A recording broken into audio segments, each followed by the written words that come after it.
سڵاو بینەرانی عزیزی تەلەڤیزیۆنی کۆمەڵا، ئەم کاتۆ هەموو کاتێکی ژیانتان پڕ بێت لە شادی و کامەرانی و کوورێ خەبات و تێکۆشانی یەکسانی خوازانەتان بەردەوام کەڵپەدار بێت. ئازیزان، من زارا هاتوومەتە خزمەتتان بۆ پێشکەشکردنی بەرنامەی ئاسۆی بەرابەری کە لەم بەرنمەیەدا ئێوەی ئازیز و خۆشەویست بینەر و بیسەری دوو بابەت دەبن لەژێر سەردێڕەکانی شۆناسی ژن لە کۆمەڵگای مەدەنیدا لە نووسینی بەڕێز دکتۆر عومەر عەلی و مافەکانی ژنانی کورد نووسینی خات و دڵسۆز ڕەسوڵ. بەو هیوایەیە ناوەڕۆکی بەرنامەکەمان جێگەی سوود و ڕەزامەندی ئێوەی ئازیز بێت. فەرموون بۆ بینینی.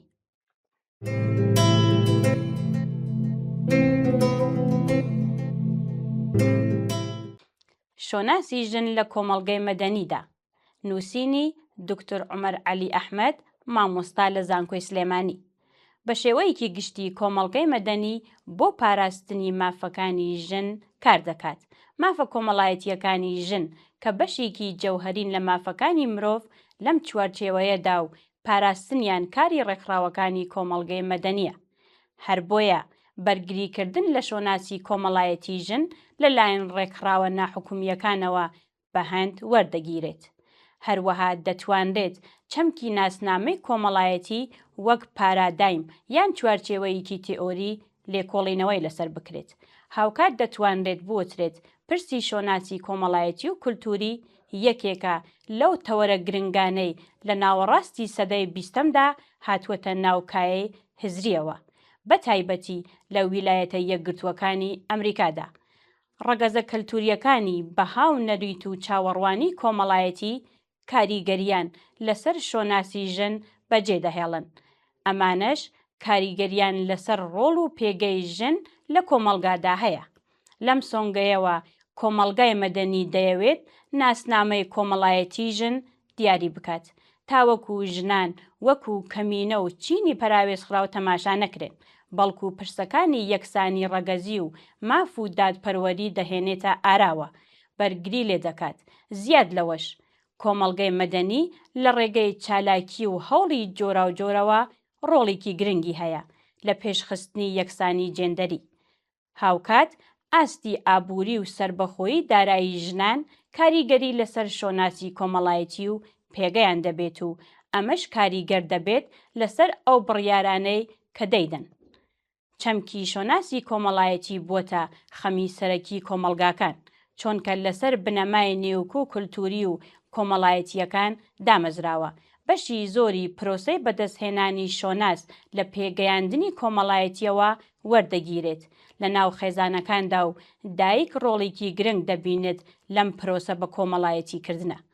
جگە لەوەش پەروەردەی فەرمی و نافەرمیش ئەو ئەرکەیان لەسەر شانە، لەبەر ئەوە کۆمەڵگەی مەدەنی لێرەدا دەستێوەردان دەکات و لە ڕێگەی هۆشیارکردنەوەی کۆمەلگا و دایبابانەوە لە پرۆسەی بە کۆمەڵایەتی کردندا چەمکی یەکسانی، دادپەروەری، ئەرک و ماف دەچەسپێنێت و لەم ڕێگەیەوە منداڵێک بەرهەم دێت کە شۆناسە کۆمەڵایەتیەکەی لەسەر یەکسانی و دادپەروەری دامەزراوە.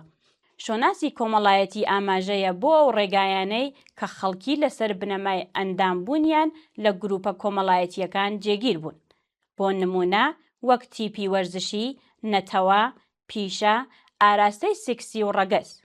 پارێزگاریکردن لەم شۆناسە بە گوێرەی تئۆری کۆمەڵایەتیەکان هۆکاری مانەوەی چین و توێژەکانی کۆمەڵگەیە و لە نێوانیاندا ژنیش.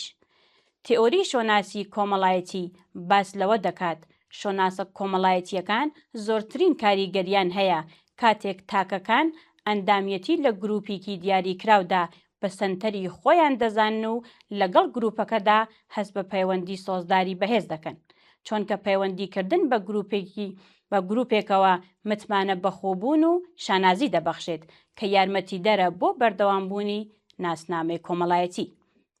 یەکێکی دیکە لەو ڕێگایانەی کە یارمەتی دەرە لە پاراستنی مافی شۆناسی کۆمەڵایەتی ژن بەهێزکردنی توانای سیاسی ژنە و لەم ڕێگەیەوە ژنان دەتوانن بگەنە ناوەندەکانی بڕیار.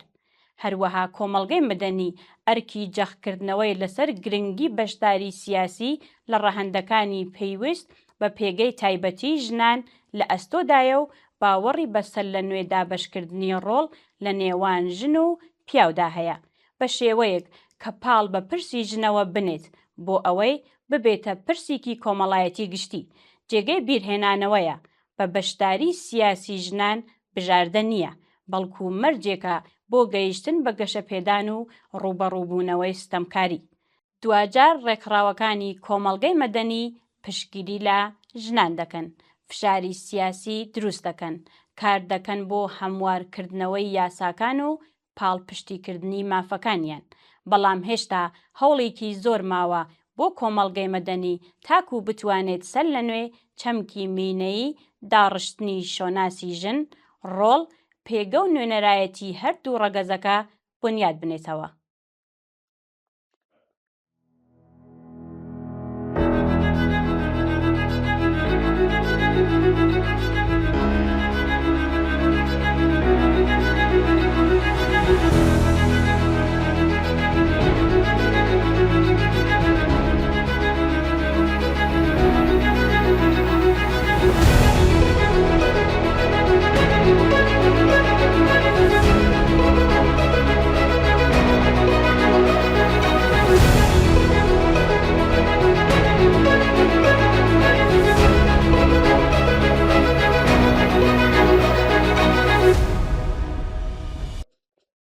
مافەکانی ژنانی کورد و جیهان.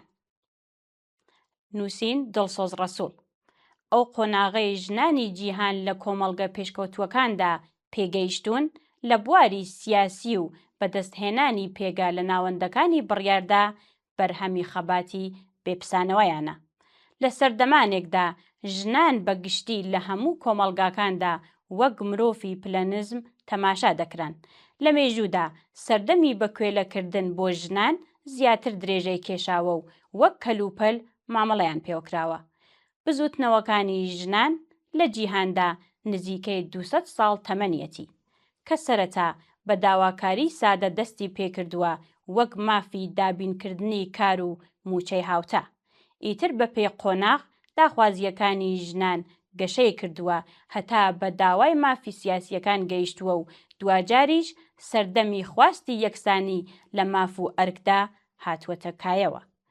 لەو مێژوەدا چەندین ڕێکەوتنامە و بەڵگەنامەی نێودەوڵەتی بوونەتە هاوکار و پشتیوان بۆ بەدەستهێنان و چەسبینی مافەکانی ژنان و ڕنگدانەوە لە یاسای وڵاتە جیاوازەکان و ڕێشە کێشکردنی جیاکاریەکان و ئەو کۆت و بەندانەی دەبنە کۆسب لە بەردەم هاتنە ئارای کۆمەڵگەیەکی یەکسان و هاوسەنگ کە تیایدا لەسەر بنەمای مافی مرۆڤ ڕێز لە تاکەکانی بگیرێت.